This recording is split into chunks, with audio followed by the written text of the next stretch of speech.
नमस्कार। जनहित में आप सभी का स्वागत है। बहु आपके साथ ऋषि शुक्ला और आगे इस पर बात करेंगे जनहित में। उत्तर प्रदेश के अलग अलग शहरों में 24 घंटे के भीतर 2 सरकारी अधिकारियों ने आत्महत्या कर ली। पहला मामला गाजियाबाद का है, जहां पर प्रवर्तन निदेशालय ट्रेन के आगे कूदकर आत्महत्या कर ली। वहीं अलीगढ़ में एक डाक अधीक्षक ने खुद को गोली मारकर आत्महत्या कर ली। दोनों ही अधिकारियों पर भ्रष्टाचार के आरोप थे। पुलिस दोनों ही मामलों की जांच कर रही है। गाजियाबाद रेलवे स्टेशन ट्रैक पर ईडी के अधिकारी आलोक रंजन का शव 18 अगस्त को रेलवे ट्रैक पर पड़ा मिला। उन्होंने ट्रेन से कटकर आत्महत्या कर ली। भ्रष्टाचार के मामले में आलोक रंजन पर सीबीआई ने मुकदमा दर्ज किया था और इसी महीने 7 अगस्त को ईडी के एक अधिकारी संदीप सिंह को 20 लाख रुपए की रिश्वत लेते हुए दिल्ली के लाजपत नगर से सीबीआई ने गिरफ्तार किया था। सीबीआई से मुंबई के एक ज्वेलर ने शिकायत कर बताया था कि कुछ महीने पहले उसके यहाँ ईडी की रेड पड़ी थी और इसी रेड के बाद ईडी ने उसके बेटे से पूछताछ की थी। सीबीआई ने एफआईआर में किया था कि आलोक रंजन का जिक्र। आरोप है कि ईडी बेटे को गिरफ्तार कर सकती थी, तो सहायक निदेशक संदीप सिंह ने बेटे को गिरफ्तार नहीं करने के एवज में 50 लाख रुपए की रकम मांगी थी, जिसे 20 लाख रुपए की रिश्वत लेते पकड़ा गया था। जिस ज्वेलर के यहाँ ये रेड पड़ी थी, संदीप सिंह भी उस टीम का हिस्सा थे और इसके बाद सीबीआई ने जब घूस लेने को लेकर संदीप सिंह से पूछताछ शुरू की तो आलोक कुमार रंजन का नाम भी सामने आया। सीबीआई ने अपनी एफआईआर में आलोक रंजन के नाम का जिक्र किया। आलोक रंजन इसी बात से परेशान चल रहे थे और ऐसा अंदेशा लगाया जा रहा है कि कार्रवाई के डर से उन्होंने सुसाइड कर लिया। अलीगढ़ की बात करते हैं। अलीगढ़ में डाक अधीक्षक ने गोली मारकर आत्महत्या कर ली। डाक अधीक्षक ने अपने घर में रखे लाइसेंसी राइफल से खुद को गोली मारकर आत्महत्या कर ली। घटना में वो अकेले थे, घर में अकेले थे। गोली की आवाज सुनकर आस पड़ोस के लोग मौके पर पहुंचे और मामले की सूचना पुलिस को दी। पुलिस ने मौके पर पहुंचकर शव को कब्जे में लेकर पोस्टमार्टम के लिए भिजवाया। पुलिस को शव के पास से एक सुसाइड नोट बरामद हुआ है। सुसाइड नोट में कई लोगों के नाम सामने आए। डाक अधीक्षक पर रिश्वत मांगने का आरोप था। अलीगढ़ के सुरक्षा विहार कॉलोनी के निवासी थे डाक अधीक्षक त्रिभुवन प्रसाद सिंह, जिन्होंने सुसाइड नोट में आरोप लगाए हैं कि ये लोग लंबे समय से परेशान करने के उद्देश्य से उन पर अनियमित कार्य करने का दबाव बना रहे थे, जिसके चलते उनके द्वारा गलत काम ना करने की बात कही गई और उन पर गलत शिकायत करते हुए दबाव बनाए जा रहे हैं और इस कारण पर वो मानसिक दबाव में, जिस वजह से उन्होंने खुद को गोली मारकर आत्महत्या की। पुलिस ने सुसाइड नोट को कब्जे में लेकर जांच शुरू कर दी। डाक अधीक्षक त्रिभुवन प्रसाद सिंह 16 दिसंबर 2021 से बुलंदशहर के प्रधान डाकघर में अधीक्षक के पद पर नियुक्त हुए थे। आरोपी के एक सेवानिवृत्त कर्मचारी ने डाक अधीक्षक पर यात्रा भत्ता बिल स्वीकृत करने के एवज में रिश्वत मांगने का आरोप लगाकर डाक विभाग के दिल्ली मुख्यालय में डाक अधीक्षक की शिकायत की थी और इसी सिलसिले में विजिलेंस की टीम जांच के लिए दिल्ली से बुलंदशहर के डाकघर आई थी। इसके बाद से ही त्रिभुवन तनाव में चल रहे थे। बुधवार सुबह उन्होंने अपने कमरे में घटना को अंजाम दिया और पुलिस पूरे मामले की जांच पड़ताल कर रही है।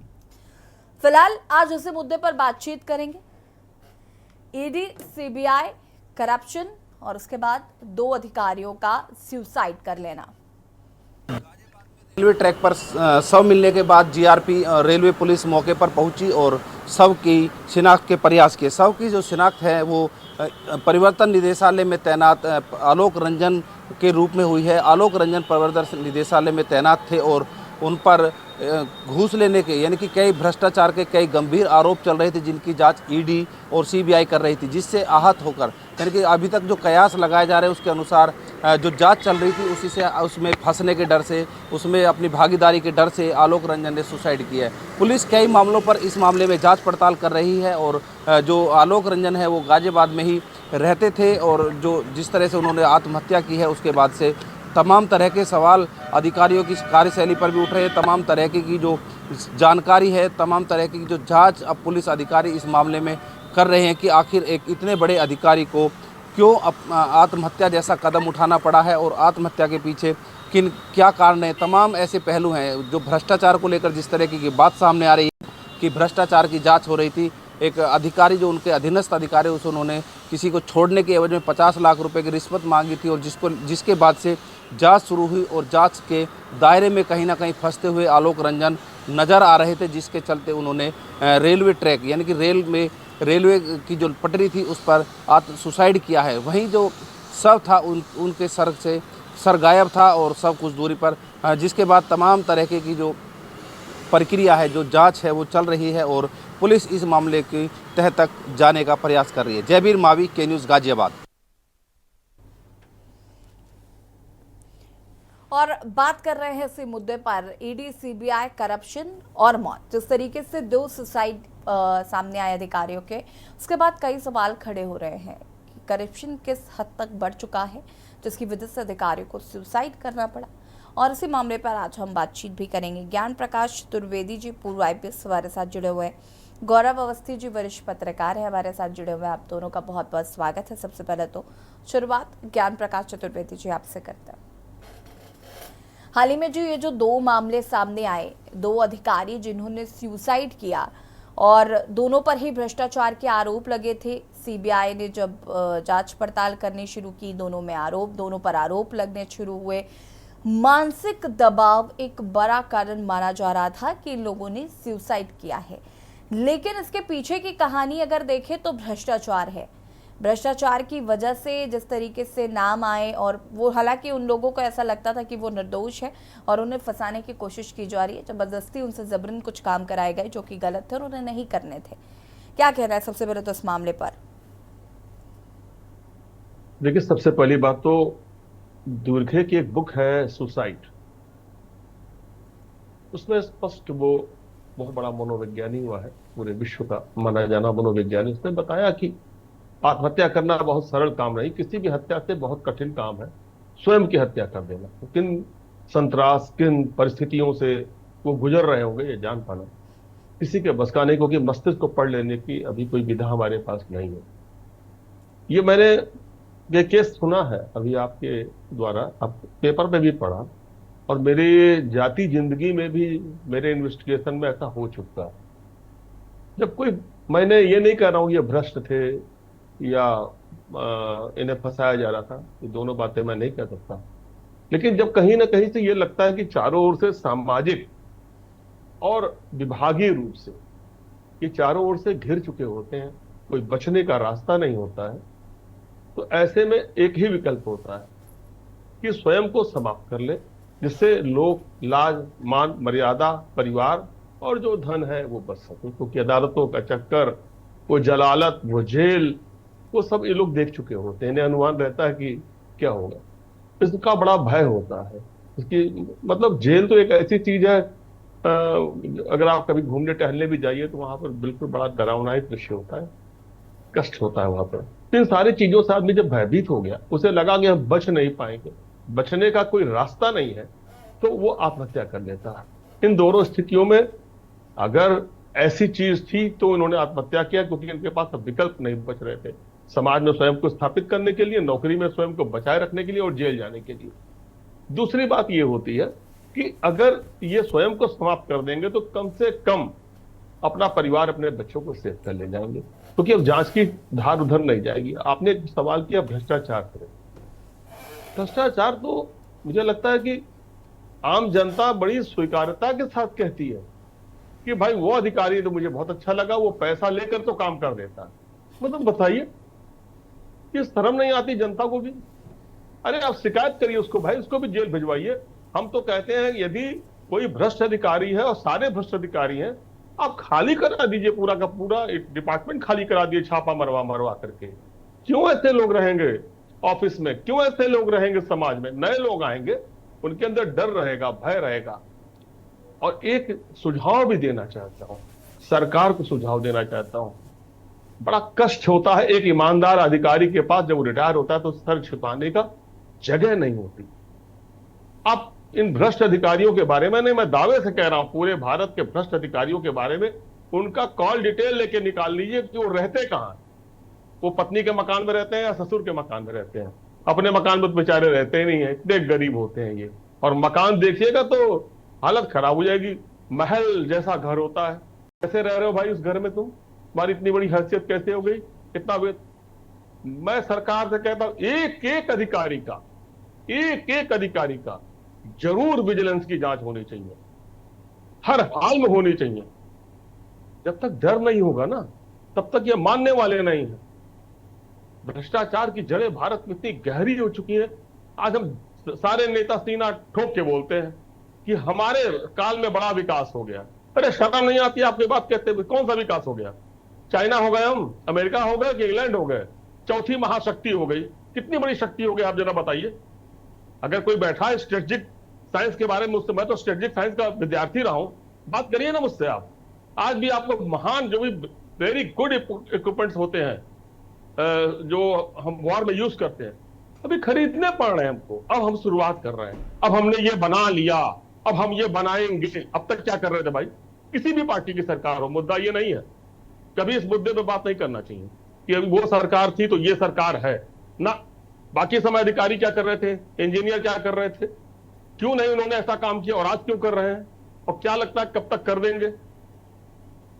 जब तक कि ये अंकुश लगाया नहीं जाएगा, जब तक ये अंकुश कसा नहीं जाएगा, जब तक जिम्मेदारी फिक्स नहीं की जाएगी, और जब तक इन सारे अधिकारियों को फॉलो नहीं किया जाएगा, तब तक ये भ्रष्टाचार रुकने वाला नहीं। और जब ये अधिकारी ईमानदार हो जाएंगे ना, ये नेता एक गिलास पानी को तरसेंगे, साहब कहेंगे साहब ये गलत काम है, मैं नहीं करूंगा।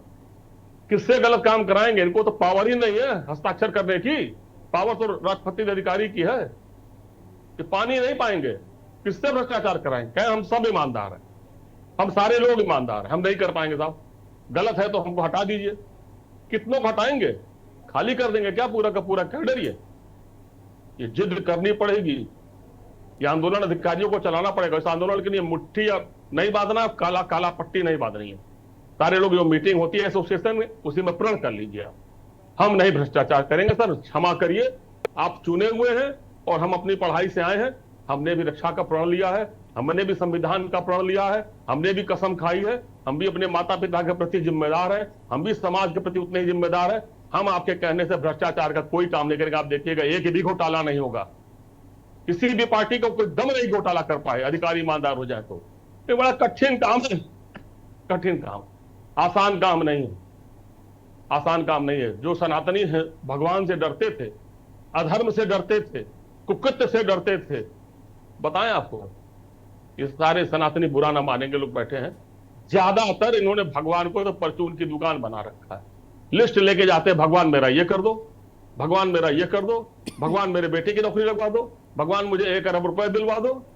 किसी की हिम्मत है मांगने की, हे प्रभु मुझे मोक्ष दे दो, हे प्रभु मुझे मोक्ष दे दो, मुझे गलत कामों के प्रेरित न करो। हिम्मत नहीं है, हिम्मत नहीं पड़ती। कहीं ऐसा ना भगवान दे दिया तो बड़ी दिक्कत हो जाएगी ना। फिर भगवान प्रसन्न होकर दे देगा ना तो बड़ा संकट में पड़ जाएंगे। कि मोह माया वैसे भी छूट जानी देखिए 2 जने की। हम नहीं कह रहे भ्रष्टाचार किए, जो जहां जैसा था छूट गया, चला गया, चले गई है, पर हम उन पर चर्चा कर रहे हैं, बस। वो तो गए ना, अच्छे थे या बुरे थे, महान थे या महान नहीं थे, वो गए। ईश्वर उनकी आत्मा को शांति दे और उन्हें प्रेरित करे, अगला जन्म मिले। हम तो पुनर्जन्म मानते हैं ना, इस प्रेरणा से जन्म ले, यह चूक अब नहीं करेंगे और ना हम किसी को करने देंगे।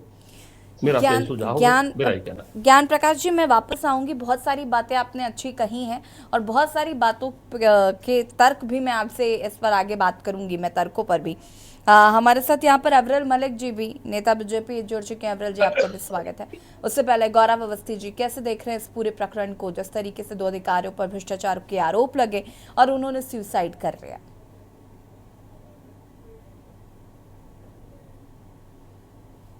अनम्यूट कीजिएगा गौरव जी प्लीज।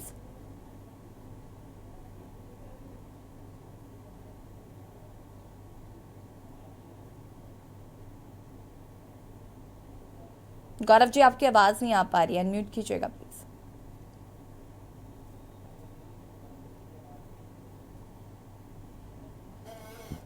ठीक है गौरव जी, आपकी आवाज हम तक नहीं आ पा रही है, आपको वापस कनेक्ट करने की कोशिश करते हैं। अवरल जी, जिस तरीके से एफआईआर होती है, सीबीआई एफआईआर करती है और उसके बाद जांच पड़ताल होती है और पता चलता है कि 2 अधिकारी जिनकी खास तौर पर हम बात कर रहे हैं उनके नाम संलिप्त होते हैं, उसके बाद पता चलता है कि वो सुसाइड कर लेते हैं। एक व्यक्ति ने तो सुसाइड नोट भी लिखा है, उसमें बताया कि उनको गलत तरीके से फंसाने की कोशिश की जा रही थी और कई लोगों के नाम भी मेंशन किए हैं कि इन लोगों ने ज़बरदस्ती दबाव बनाकर गलत काम करवाने का प्रेशर डाला, जिसकी वजह से मैंने ऐसा किया और उसके बाद नाम आया और जब नाम आया तो लोक लाज के डर से सुसाइड कर लिया। तो भ्रष्टाचार तो चरम पर है, ये तो पता चलता है, लेकिन उसके बाद अधिकारियों के इस तरीके से सुसाइड कर लेना, उसको कैसे देख रहे हैं? जी देखिए, निश्चित रूप से बहुत ही दुखद है। और यदि उन्होंने सुसाइड किया है और लोक लाज के वजह से इस कारण से सुसाइड उनके द्वारा किया गया है, तो सुसाइड कोई समस्या का समाधान नहीं है, अंतिम समाधान ये बिल्कुल नहीं है। उन्हें इस बात को समझना चाहिए था, और वो अधिकारी थे, पढ़े लिखे व्यक्ति थे, पढ़े लिखे लोग थे, तो इस प्रकार का कदम उठाना ये कहां तक उचित है, कहां तक ये जायज है, ये बहुत दुखद है एक प्रकार से। और उसके साथ साथ अगर गलत तरीके से फंसाया गया, उनका ये मानना था, तो निश्चित रूप से जांच का सामना उन्हें करना चाहिए। और जांच यदि होती है, जांच का सामना उनके द्वारा यदि किया जाता, तो उसके बाद अगर वो निर्दोष होते तो निश्चित रूप से उन्हें निर्दोष एक प्रकार से कहा जाता। उसमें इस प्रकार का कुछ नहीं था कि जांच के बाद वो जबरन किसी के द्वारा दोषी उन्हें बना दिया जाता। वो तथ्यों के आधार पर होता है, सबूतों के आधार पर होता है। अगर उनके विरुद्ध सबूत थे तो निश्चित रूप से वो दोषी निश्चित सिद्ध हो जाते, लेकिन अगर सबूत उनके विरुद्ध नहीं थे तो दोषी कोई जबरन उन्हें सिद्ध नहीं कर सकता था। इसीलिए इस प्रकार का कदम उठाना बिल्कुल गलत है, दुखद है। बिल्कुल अविरल जी, थोड़ा भ्रष्टाचार पर भी बात कर ले। भ्रष्टाचार भी तो चरम पर है, और अभी ज्ञान प्रकाश जी ने बहुत अच्छी बात कही, अगर आपने उनको सुना हो। उन्होंने कहा कि जनता भी ऐसा ही करती है कि अरे वो अधिकारी तो पैसा ले लेते हैं, काम हो जाता है। ये जो चीजें हैं ये कहीं ना कहीं कॉम्प्लिकेशन क्रिएट करती हैं। जिनके पास पैसा है वो पैसा दे के काम करा लेते हैं। प्रॉब्लम तब आती है जब अधिकारी हर व्यक्ति से एक्सपेक्ट करता है कि भाई आप हमको 200 ही रुपए दो, लेकिन दो, तब हम काम करेंगे। देखिए, जहां तक भ्रष्टाचार का विषय है, तो भ्रष्टाचार का दो कारण है, एक प्रकार से दो तरीकों से वो होता है, और दो समस्याओं में भ्रष्टाचार को विभाजित किया जाता है। जिस तरीके से एक सामाजिक समस्या के रूप में भ्रष्टाचार को देखा जा सकता है, जिसमें समाज भी जिम्मेदार होता है, और दूसरा देखा जा सकता है सरकार के कारण भ्रष्टाचार होता है। तो जहां तक सरकार के कारण की बात है, आज सरकार के कारण हमारे प्रदेश में, उत्तर प्रदेश में बिल्कुल कोई भ्रष्टाचार नहीं है। यानी कि मैं इस बात को कह सकता हूं कि जहां तक पॉलिटिकल बात है, जहां तक पॉलिटिकल विल पावर की बात है, या फिर भारतीय जनता पार्टी का विषय है, या उत्तर प्रदेश की सरकार की जो गाइडलाइंस है और उत्तर प्रदेश सरकार की जो शक्ति है, उसके आधार पर यदि देखा जाए तो सरकार के कारण आज के समय में भ्रष्टाचार नहीं। लेकिन अगर कहीं किसी स्तर पर अधिकारी को खुश करने के लिए किसी व्यक्ति के द्वारा कुछ पैसा निचले स्तर पर भी दिया जाता है या ऑफर किया जाता है, तो उसमें वो व्यक्ति भी उतना ही जिम्मेदार है जो उस व्यक्ति को ऑफर कर रहा है पैसा लेने के लिए, या फिर पैसा देना चाह रहा है या देने का प्रयास कर रहा है। तो एक सामाजिक समस्या के रूप में भी इसे देखना चाहिए कि लोगों का ऐसा माइंडसेट क्यों बन रहा है। भले ही कुछ लोगों का हो, लेकिन ऐसा माइंडसेट किसी का नहीं होना चाहिए कि वो अपने आप को एक प्रकार से जरूरत महसूस करे कि वो सामने वाले अधिकारी को या सामने वाले व्यक्ति को वो रिश्वत दे रहा है। रिश्वत देना भी बिल्कुल गलत है, और रिश्वत लेना तो निश्चित रूप से अपराध है ही। देखिए अविरल जी, ये बातें कितनी अच्छी लगती है सुनने में डिबेट में कि रिश्वत लेना भी अपराध है, रिश्वत देना भी अपराध है। देखिए जी, यदि भारतीय जनता पार्टी के ऊपर आरोप लगाया जाए तो भारतीय जनता पार्टी का इसमें कहीं से कोई किसी प्रकार का दोष नहीं है। अगर भारतीय जनता पार्टी के ऊपर पॉइंट आउट किया जाए और कहा जाए कि भारतीय जनता पार्टी के कारण समस्याएं हैं या फिर हमारी सरकार के कारण समस्या है, भारतीय जनता पार्टी का बड़ा ही स्पष्ट उद्देश्य है। अच्छा, मुझे बात बताइए अविरल जी, बहुत सिंपल सरल शब्दों में, कि अगर आपकी सरकार में कोई अधिकारी भ्रष्टाचार करता है तो हम किससे सवाल पूछें जाके? विपक्ष से? जी देखिए, अगर जहां हमारी सरकार है, हमारे प्रदेश में कोई भी व्यक्ति, कोई भी अधिकारी, कोई भी जो कर्मचारी है वो भ्रष्टाचार को बढ़ावा देता है या रिश्वतखोरी कार्य में वो पाया जाता है, पकड़ा जाता है, तो उसे, इस बात को मैं निश्चित रूप से कहना चाहूंगा आपके चैनल के माध्यम से, कि उसे किसी भी स्तर पर बख्शा नहीं जाएगा। निश्चित रूप से कार्रवाई। चलिए वापस आते हैं, गौरव अवस्थी जी का रुख करेंगे, लेकिन उससे पहले एक दर्शक चंद्र प्रकाश कुरुक्षेत्र से हमारे साथ जुड़ चुके हैं। चंद्र प्रकाश जी, बहुत बहुत स्वागत है, अपनी राय साझा करें। कहना चाहता हूं कि भ्रष्टाचार पे जो अधिकारी इस प्रकार से अपने जीवन की आहुति दे दी, मैं इसे गलत समझता हूँ। हमारे देश में राजनेताओं के ऊपर कभी असर पड़ता है? आप देखिए, प्रियंका वाड्रा ने कहा कि मेरी दादी ने सोना दान किया भारत के लिए। मैं मानता हूं उन्होंने दान किया, 250 ग्राम सोना दान किया होगा, परंतु 252 किलो सोना जब मेरी मात्र आयु 8 वर्ष थी और 11 वर्ष थी, उस समय भारत के ऊपर आक्रमण हुआ था। उस समय लड़ाई चल रही थी भारत की, और देश के जनता से आह्वान किया गया था कि आप सोना चांदी दान करें, और भारत के लोगों ने बढ़ चढ़ करके दान दिया। और 252 किलो सोना, मैं भारत के प्रधानमंत्री से पूछना चाहता हूं, वो 252 किलो सोना कौन छीन गया? वो कहाँ है वो 252 किलो सोना? भारत के अबोध नागरिकों ने अपने बचत को छोड़ करके राष्ट्र हित में दान किया। वो सोना कौन खा गया? वो कांग्रेस पार्टी खा गई। मैं आपके चैनल के माध्यम से ये पूछना चाहता हूँ कि 252 किलो सोना तो छीन गए, कोई बात नहीं, परंतु उसका भी हिसाब नहीं दिया, वो भी कोई बात नहीं, मगर 800 किलो सोना। और चंद्र प्रकाश जी, शुक्रिया आपका कॉल करने के लिए। और बात कर रहे हैं ईडी, सीबीआई, करप्शन और मौत, चर्चा इसी पर गौरव अवस्थी जी वरिष्ठ पत्रकार हमारे साथ लगातार बने हुए हैं। गौरव जी, कैसे देख रहे हैं दोनों प्रकरण को?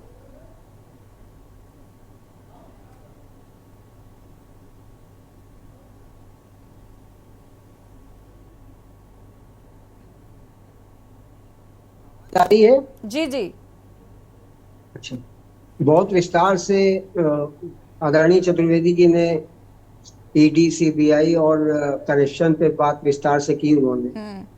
और भ्रष्टाचार है, अभी भाजपा के प्रवक्ता महोदय कह रहे थे कि हमारी सरकार में नहीं है, तो इसका मतलब है कि वो ग्राउंड रियलिटी से कुछ दूरी बनाए हुए हैं। और ये ग्राउंड रियलिटीज जो से दूरी बनाने वाले दल ही जो है सत्ता से दूर भी हो जाते हैं फिर एक दिन आता। तो ये जो मौतें हैं दुखद हैं। जैसा कि चतुर्वेदी जी ने कहा कि हम नहीं कह सकते उन्होंने भ्रष्टाचार किया या नहीं किया, किन परिस्थितियों में किया, किनके दबाव में किया, लेकिन इतना जरूर मानना जाना चाहिए कि अगर भ्रष्टाचार के केस तो ईडी ने 5000 से अधिक दर्ज किए हुए हैं। केजरीवाल जी जेल में है, वो जमानत पर हैं, कई लोग जमानत पर हैं, कई लोग जेल में हैं। उनके मन में ये विचार नहीं आया कि हम अपने जीवन को समाप्त करें। जिन अधिकारियों ने इस रास्ते को चुना, मैं नहीं कहता वो सही है या गलत है, जैसा कि चतुर्वेदी कह रहे थे कि बड़ी वो मनोदशा में पहुंचना और इस तरह का निर्णय लेना कठिन होता है। जिन भी स्थितियों में उन्होंने ये निर्णय लिया और इसको एग्जीक्यूट किया और अपने जीवन की यात्रा खत्म की, तो कहीं ना कहीं उनके अंदर लोकलाज है या पश्चाताप है, और कहीं कुछ तो रहा होगा कि कोई संवेदनशीलता उनके मन में बची होगी करप्शन करने के बाद भी, और करप्शन में झूठे फंसने के बाद भी। कोई भी मनोभाव हो सकता है। तो हमें उस परिवार के साथ खड़े होना चाहिए। जैसा कि एक आरोप बहुत आम हो गया है कि ईडी और सीबीआई सरकार के इशारे पे काम कर रही है। ठीक है, वो विपक्षी दल के लोग उठा रहे हैं सवाल, आरोप लगा रहे हैं, लेकिन ये जांच एजेंसियों की जिम्मेदारी हो जाती है। चतुर्वेदी जी ज्यादा अच्छे से जानते हैं कि थानों और चौकी से लेके और कप्तान और डीजी तक क्या चलता है। और ये जो मामले हैं, ये एजेंसियों की जिम्मेदारी है। जैसा अभी आपने इंगित किया कि हर अधिकारी ये संकल्प ले ले और इनकी मौत से प्रेरणा ले ले। अधिकारी जो दूसरे विभागों में, उनसे उच्च स्तर पे, उनसे निम्न स्तर पे, तो भ्रष्टाचार पे रोक हो सकती है, इसमें कोई दो राय नहीं। लेकिन प्राइम पोस्टिंग का सवाल आ जाता है, अपने भविष्य का ख्याल आ जाता है, अपनी सुख सुविधाओं का ख्याल आ जाता है, तो ये वर्ग भी उसी दिशा में जाता है जहां पर हमारे दूसरे समाज के दूसरे वर्ग जा रहे हैं, दूसरे वर्गों को देखते हुए। तो इसलिए मेरा ये कहना है कि भ्रष्टाचार एक लंबी बहस है, उस पर अविरल जी ने जो कहा या चतुर्वेदी जी ने कहा या बीच का रास्ता लेने से कुछ बनता नहीं है। ये अपने संकल्प की बात है कि हम रिश्वत न देंगे। जैसा इन्होंने अच्छी बात कही कि रिश्वत देने वाला भी अपराधी है, रिश्वत लेने वाला भी अपराधी है। तो रिश्वत देने वाले पर तो आज तक कोई केस देखा नहीं गया और न कन्विक्शन है। अब जो ईडी और सीबीआई का चल रहा है, तो आप तो एक मीडिया रिपोर्ट में हम भी पढ़ रहे थे कि अगर यूपीए गवर्नमेंट से 2005 में ये प्रभावित हुआ मनी लॉन्ड्रिंग का कानून, और 9 साल में कितने जांचें हुई, कितनी जगह तलाशी हुई, कितनी जब्ती हुई, कितने लोगों को कन्विक्शन एक भी नहीं हुआ, और 10 सालों में 5100 कुछ ऐसा आंकड़ा आता है कि 5100 से अधिक जगह तलाशी ली है, उसके केस जांच शुरू की है ईडी ने। अब उसमें जो कन्विक्शन रेट है वो 63 लोगों को सजा का है। तो अब आप इसका परसेंटेज निकालेंगे तो वो 1% और 1% से कुछ अधिक आएगा। तो ये जांच एजेंसियों की जिम्मेदारी भी फिक्स होनी चाहिए कि जिस केस में आपने कार्रवाई की है, चाहे वो पुलिस की हो, चाहे वो हम लोग भी मीडिया ट्रायल करते रहे, किसी भी केस में भ्रष्टाचारी को, आज आप देखिए मनीष सिसोदिया की जमानत हुई तो जितना स्पेस आपने उनकी गिरफ्तारी पे दिया होगा उसके 1/4 और 10% स्पेस उनकी जमानत पे नहीं दिया होगा। तो ये मीडिया ट्रायल भी गलत है, जांच एजेंसियों की गलत दबाव में, पैसे के लालच में, झूठी इंफॉर्मेशन पर कार्रवाई करना। ये ईडी के पास तो कोई शिकायत जाती नहीं, वो स्वतः संज्ञान लेती है। तो ईडी को तो इस तरह की, ईडी हो या सीबीआई हो, उनके पास फॉरवर्डेड केस होते हैं, उनके पास जो कोर्ट से जाता है या सरकार से जाता है, इनकी जिम्मेदारी पुलिस और इनसे ज्यादा बन जाती है कि वो अपने को कैसे निष्पक्ष साबित करें। अब एक आरोप विपक्ष लगाता है कि सारे विपक्षी दलों के लोगों पे, नेताओं पे ईडी रेड कर रहा है, सीबीआई रेड कर रही है, लेकिन ईडी के रिकॉर्ड बताते हैं कि 3% ही नेताओं पे अभी तक छापेमारी हुई है, बाकी मनी लॉन्ड्रिंग के केस हैं, ज्यादा आय से अधिक संपत्ति के मामले। तो कुल मिला के मेरा एक ही सुझाव है, जैसा कि चतुर्वेदी जी ने कहा, कि एक तो हम अगर सही हो, भारत तो भ्रष्टाचार में बहुत आगे है, भले यूपी मुक्त हो गया हो अविरल जी के नजर में, लेकिन हम लोग जो छोटे जिलों में रहने वाले लोग हैं, किन मुसीबत से गुजरते हैं और कितनी रिश्वत लेने पे कितने काम होते हैं, ये बड़ी आम बात है, इसमें कहीं कोई बहस की जरूरत नहीं है। यह इन्हीं पर आरोप है, दूसरी पर सरकारें आती हैं तो भी यही होता है, बदलाव नहीं दिख रहा। बदलाव केवल दिखता है रेट में, रिश्वत के रेट में। और जैसा कि आपने कहा कि हर हाल में अधिकारियों की विजिलेंस जांच होनी चाहिए, उसमें मेरा थोड़ा सा सुझाव है, हर हाल में हर साल संभव ना हो तो 2-4 साल में अधिकारियों की संपत्ति की जांच जरूर होनी चाहिए। अविरल जी। जी देखिए, जिस प्रकार से गौरव जी ने कहा कि बदलाव नजर नहीं आया, तो बदलाव नजर लाने के लिए ही भारतीय जनता पार्टी आई थी। भारतीय जनता पार्टी ने बदलाव किया है और वो जमीनी स्तर पर किया है, हर जिले में किया है। और वो जिस प्रकार से आज नजर आ रहा, चाहे पश्चिमी उत्तर प्रदेश की आप बात कर लीजिए, एनसीआर का जो रीजन पड़ता है गाजियाबाद की आप बात कर लीजिए, बागपत की आप बात कर लीजिए, तो जिस तरीके से परिवर्तन आया है, चाहे वो विकास के मायनों में देख सकते हैं, चाहे वो भ्रष्टाचार को समाप्त करने के नजरिए के साथ देखा जा सकता है। तो जिस तरीके से भारतीय जनता पार्टी की सरकार ने योगी जी के नेतृत्व में निरंतर जो कार्य किया है, वो जनता उससे प्रसन्न है। जनता की प्रसन्नता के कारण ही दोबारा भारतीय जनता पार्टी की सरकार आई है। जिस तरीके से हमने गरीबों के लिए कार्य किया है, सीधा बैंक खातों तक हमने पैसा पहुंचाया है। और लेकिन अगर भ्रष्टाचार का विषय है, जो भ्रष्टाचार करता है उसके ऊपर कड़ी कार्रवाई होती है। और इस बात के गवाह आदरणीय चतुर्वेदी जी यहाँ मौजूद हैं, ये भी इस बात को बताएंगे कि भ्रष्टाचारियों के ऊपर उत्तर प्रदेश की सरकार के द्वारा कड़ी कार्रवाई की जाती है। अविरल जी, आपको याद होगा नोटबंदी हुई थी, जी कहा गया था कि इस नोटबंदी के जरिए भ्रष्टाचार जो है वो खत्म होगा और जो काला धन है वो वापस आएगा। आपको आइडिया है कि कितना काला धन अभी तक वापस आ चुका है? देखिए, जहां तक नोटबंदी का सवाल है, नोटबंदी के विषय पर अगर चर्चा होगी निश्चित रूप से मैं उसका उत्तर दूंगा। अविरल जी, नोटबंदी का उद्देश्य भ्रष्टाचार को खत्म ही करना था, इसलिए नोटबंदी का जिक्र कर रही हूं मैं। नोटबंदी के विषय पर हम बात करेंगे, वो अलग विषय है, लेकिन मैं सिर्फ ये जानना चाहती हूँ कि नोटबंदी की इसीलिए गई थी क्योंकि भ्रष्टाचार जो है उसको खत्म करना था और कहा गया था कि जो काला धन है उसे हम वापस लेके आएंगे। लेकिन कितना काला धन आया है ये सबको पता है। वापस आते हैं आपके पास, अनिल कुमार जी बुलंदशहर से एक दर्शक हमारे साथ जुड़ चुके हैं। अनिल जी, बहुत बहुत स्वागत है आपका, अपनी राय साझा कर सकते हैं। अनिल जी, आवाज आ रही है आपको?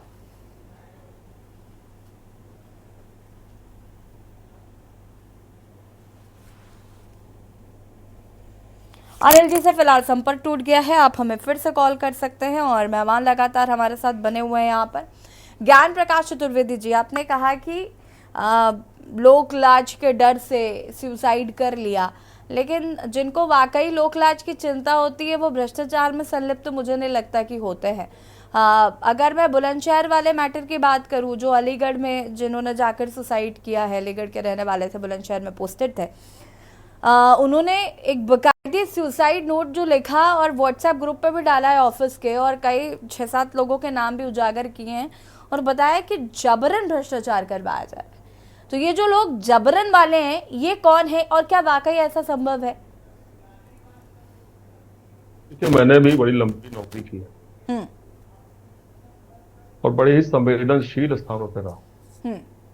उत्तर प्रदेश में एक घोटाला हुआ था, NRHM घोटाला। इसकी जांच CBI तक गई थी। वो घोटाला हमारी टीम ने, हमने ही, मेरे नेतृत्व में ही खोली गई थी। मैंने तो कभी दबाव नहीं महसूस किया। मैं हर पार्टी की सरकार में नौकरी किया हूँ, अच्छी अच्छी पोस्टिंग पर रहा हूँ। आप पता कर लीजिए, जिन जिन पोस्टिंग पर रहा हूँ, किसी नेता ने मुझे फोन नहीं किया होगा कभी। मेरी बॉडी लैंग्वेज, मेरी भाषा शैली इस तरीके की होती थी कि बहुत बहुत अच्छे अच्छे लोग मुझे फोन करने में हिचकते थे। सही बात थी, सही तरीका था। बात कहना हो, आप दोषी नहीं है, कहिए, तरीका है, कुर्सी पे आइए, बैठिए, कहिए। और दबाव में तो कौन आता है? छोटे मोटे कीड़े आते हैं। शेर को तो गोली मारनी पड़ेगी, शेर दबाव में नहीं आता। शेर को ठोकना पड़ेगा, शेर को तो। शेर बनिए, नौकरी करना है तो।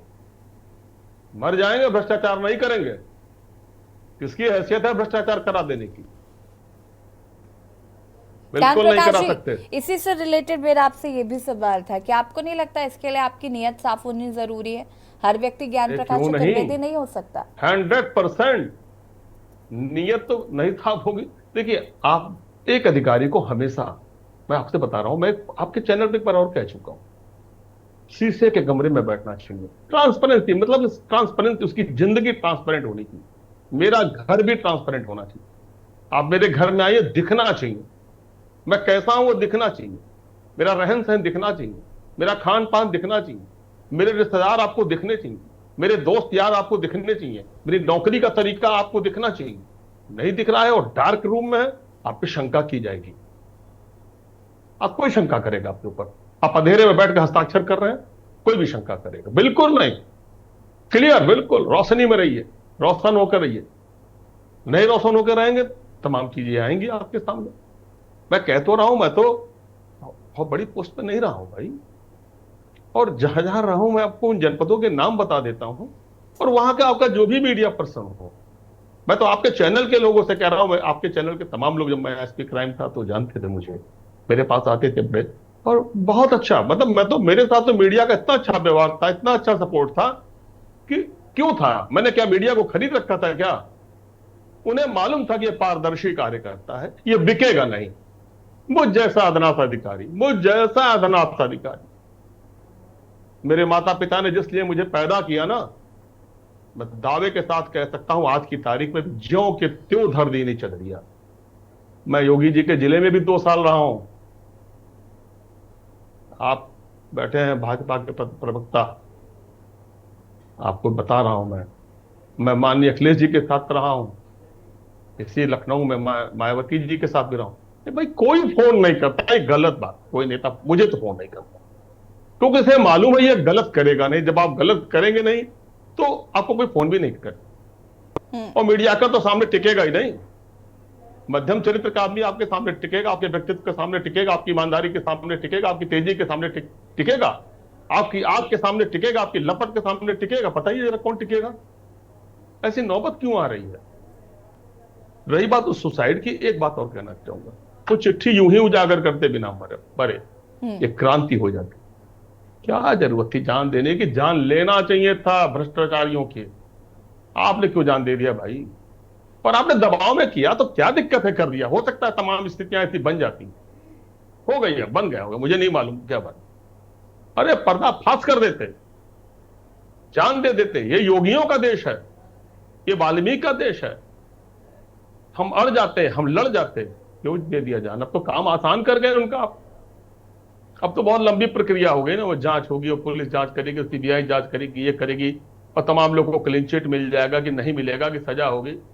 अरे आप जिंदा रहते देखते तो श्रीमान जी कि हो सकता है आपको भी सजा मिलती, हो सकता है, मुझे नहीं मालूम, हो भी सकता है, नहीं भी हो सकता, लेकिन सजा होती तो उन्हें भी होती, उन्हें ज्यादा होती जिन्होंने आपको मजबूर किया। अब तो आप देखने वाले बचे नहीं, देखने के लिए जिंदा रहना पड़ेगा। जितना आप ये सोच करके आपने तो काम आसान कर दिया भाई उन भ्रष्टाचारियों का, यदि आप कह रहे हैं वो भ्रष्टाचारी हैं तो ठीक है। काम ज्ञान आसान प्रकाश मत जी, करिए। वापस आते हैं आपके पास। एक दर्शक जलील खान हमारे साथ जुड़ चुके हैं, बहुत बहुत स्वागत है, अपनी राय साझा कर सकते हैं आप। जी मैडम, बड़ी प्रसन्नता हुई है इस चैप्टर को भी इसमें आपने टेकअप किया है, मैं आभारी हूँ। ये न्यूज और विशेषकर आपका जो एक मुद्दा और जिसको लिया है, मैं अभी ज्ञान प्रकाश चतुर्वेदी जी सर का उद्बोधन सुन रहा था। मैं उनकी चूंकि एक अच्छे ऑफिसर हैं, निर्विवादित और बहुत पॉपुलर पर्सन रहे हैं, और निश्चित रूप से कई अधिकारी, कई चीफ मिनिस्टर के साथ उन्होंने काम किया, मैं उनके विचारों का सम्मान कर रहा हूँ। परंतु एक चीज, एक जनरल आम धारणा हो गई है कि मैं ये नहीं कहता कि उन्होंने जान दी के बहुत अच्छा काम किया, चलिए वो क्या परिस्थितियां होंगी, उन्होंने जान दे दी, लेकिन दुखदाई ये होता है कि जैसे किसी के ऊपर भी सीबीआई की जांच शुरू हो गई तो 2, 4, 10 वैसे ही बुलाए जाते हैं, और कभी भी अगर कोई आरोपी है और तो अधिकारियों को भी ये सोचना चाहिए, हो सकता है आई में साउंड रॉन्ग, लेकिन मेरा अपना सबमिशन है कि जो सीबीआई अफसर होते हैं बुलाया 1 या 25 और उनके साथ इंटरोगेट किए जाते हैं, तो अगर कहीं निर्दोष पाया जाए या गलत फंसाया जाए तो उन ऑफिसर के खिलाफ भी कोई कम से कम एक एडवर्स एंट्री हो, कुछ न कुछ उनको भी अगर दहशत हो, तो अननेसेसरी हैरेसमेंट जो लोगों का होता है, अब वो तो चले गए दुनिया से, लेकिन और जो लोग उनके एसोसिएट होंगे, मिलने जुलने वाले होंगे, मोबाइल का जमाना है, दर्जनों लोगों के फोन होते होंगे, अब सब बुला के परेशान किए जाते हैं, तो एक आप माहौल एक दहशत का बन जाता है। इनकी भी जिम्मेदारी से की जानी चाहिए। अगर आपने गलत तरीके से किसी को फंसाया है तो उनका कम से कम इंक्रीमेंट रुके, और जैसा कि देखिए चतुर्वेदी जी बैठे हैं, ऐसे अगर क्रिस्टल क्लियर लोग होंगे तो निश्चित रूप से वो भयमुक्त होंगे। मैं उस चीज को अच्छा नहीं समझता कि उन्होंने सुसाइड कर लिया, लेकिन इस पे भी कोई जवाबदेही सरकार की ओर से फिक्स होना चाहिए। बहुत बहुत शुक्रिया आपका कॉल करने के लिए, और चर्चा को आगे बढ़ाएंगे। आप सभी हमारे साथ बने रहिएगा। जनहित पे बात कर रहे हैं, ईडी, सीबीआई, करप्शन और मौत, चर्चा इसी पर कर रहे हैं। मेहमान लगातार हमारे साथ बने हुए हैं। गौरव जी का रुख कर लेते हैं। गौरव जी, अगर हम बात करें जिस तरीके से अब मामले लगातार देखने को मिल रहे हैं, चाहे वो भ्रष्टाचार से रिलेटेड हो या कुछ भी, मुझे याद है शुरुआती दौर में जब बीजेपी की सरकार आई थी तो एक मैसेज चलता था जिसमें कहा जाता था कि अगर कोई आपसे रिश्वत लेता है तो फला फला नंबर पर कॉल करिए। कई राज्य सरकारों ने भी इस पर काम किया है कि कोई भ्रष्टाचार कर रहा है। पंजाब में भी हमने देखा कि भ्रष्टाचार हो रहा है तो आप इस नंबर पर कॉल करिए। लेकिन इन सब तमाम कोशिशों के बावजूद भी मुझे नहीं लगता कि भ्रष्टाचार अभी 1% भी कम हुआ है। हर व्यक्ति भ्रष्टाचार में संलिप्त है, और बात वहीं आकर अटक जाती है कि हम पैसा दे रहे हैं, इससे सामने वाला पैसा ले रहा है। देखिए, ये जो आप चर्चा कर रहे हैं कि इस तरह का एक जारी हुआ था कि इस नंबर पे कॉल करें, रिश्वत मांगने वाले की शिकायत करें, होते हैं और हर सरकार में होते हैं। कोई माननीय योगी जी के सरकार में ही नहीं, हर सरकार इस तरह के टोल फ्री नंबर, कुछ डिपार्टमेंट्स के नंबर जारी करते हैं। और जैसा भी चतुर्वेदी जी ने साहस, जिसको सामान्य लोग साहस कहेंगे ऐसे अधिकारियों का, कि इस भावना को और काम को, और करप्शन कराने वाले इसको दुस्साहस की श्रेणी में रखते हैं, तो ऐसा एक उदाहरण जरूर सबके सामने आना चाहिए। बसपा राज में बुलंदशहर में ही एक अधिकारी पीसीएस थे, नाम लेना उनका ठीक नहीं समझता हूँ। उन्होंने एक बुलंदशहर, अगर चतुर्वेदी जी रहे हैं तो जानते होंगे, उनकी जानकारी में होगा, पीसीएस अधिकारी पर गोलियों से हमला हुआ था एक करप्शन के भंडाफोड़ पर, और उन अधिकारी को हम सलाम करना चाहते हैं। उनका पूरा शरीर छलनी हुआ, चलने लायक नहीं बचे, कई महीने बेड पर रहे। उन्होंने इस भ्रष्टाचारियों से लड़ने का संकल्प किया, जो जिस संकल्प की बात चतुर्वेदी जी कर रहे हैं, उन्होंने संकल्प किया, और अपनी ताकत बढ़ाने का उन्होंने संकल्प लिया कि हमें ताकत अपनी और बढ़ानी है भ्रष्टाचार के खिलाफ संघर्ष में। और उनके संकल्प का और उनके साहस को सलाम करना चाहिए कि उन्होंने बेड पर पड़े होते हुए आईएएस के कंपटीशन बीट किया, और आज वो प्रोबेशन पीरियड पर हैं किसी उत्तर प्रदेश के ही किसी जिले में। तो ऐसे अधिकारी का नाम नहीं ले रहा हूँ, क्योंकि नाम लेने से या किसी पार्टी की सरकार का नाम लेने से वो मामला राजनीतिक होने लगता है।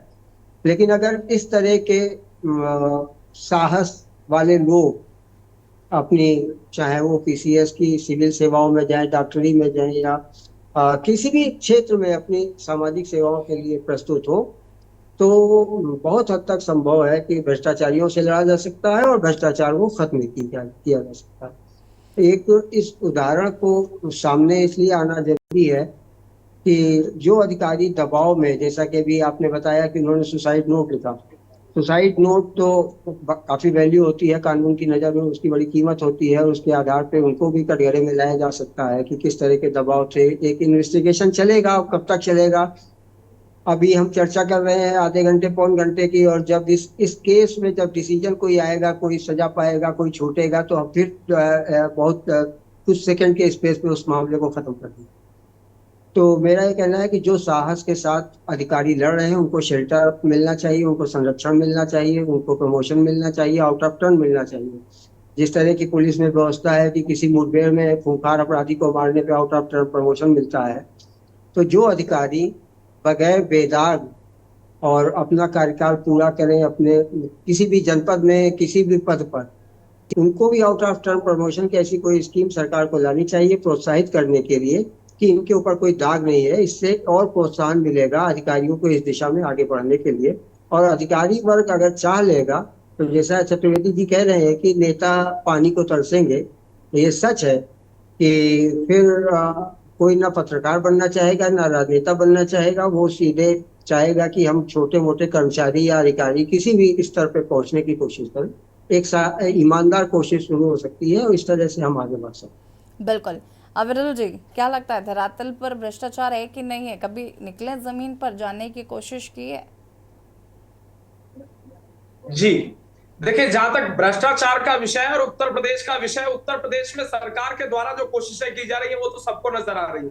लेकिन अगर कोई भ्रष्टाचार कहीं हो रहा है तो सरकार के द्वारा वहां निश्चित रूप से कड़ी कार्रवाई की जा रही है। और अगर कहीं भी भ्रष्टाचार होगा, कहीं भी भ्रष्टाचार की घटना सामने आएगी, तो बिल्कुल सरकार के द्वारा वहां कठोरतम कार्रवाई की जाएगी, कड़ी कार्रवाई की जाएगी। किसी भी दोषी को, किसी भी आरोपी को कतई भी नहीं बख्शा जाएगा, क्योंकि समाजवादी पार्टी की और अखिलेश यादव की सरकार नहीं है, ये योगी आदित्यनाथ जी की सरकार है। और योगी जी की सरकार में निश्चित रूप से अपराधियों के ऊपर, भ्रष्टाचारियों के ऊपर, आरोपियों के ऊपर कड़ी कार्रवाई कानून के आधार पर, कानून के अनुरूप होती है। ठीक है, चलिए, अब ये तो आने वाला वक्त बताएगा कि क्या कुछ कार्रवाई होती है, भ्रष्टाचार किस तरीके से खत्म होता है या होता भी है या नहीं। फिलहाल आप सभी का बहुत बहुत शुक्रिया चर्चा में शामिल होने के लिए। और जनहित में बात कर रहे थे हम ईडी, सीबीआई, करप्शन और सुसाइड, जिस तरीके से दो मामले सामने आए जहां पर अधिकारियों ने सुसाइड किया। फिलहाल इस मामले पर कार्रवाई की जा रही है। हालांकि बड़ा सवाल यह है कि आखिर भ्रष्टाचार किस चरम पर है और इसे कंट्रोल कैसे किया जाए। जनहित में फिलहाल इतना ही। देखते रहिए न्यूज़ इंडिया नमस्कार।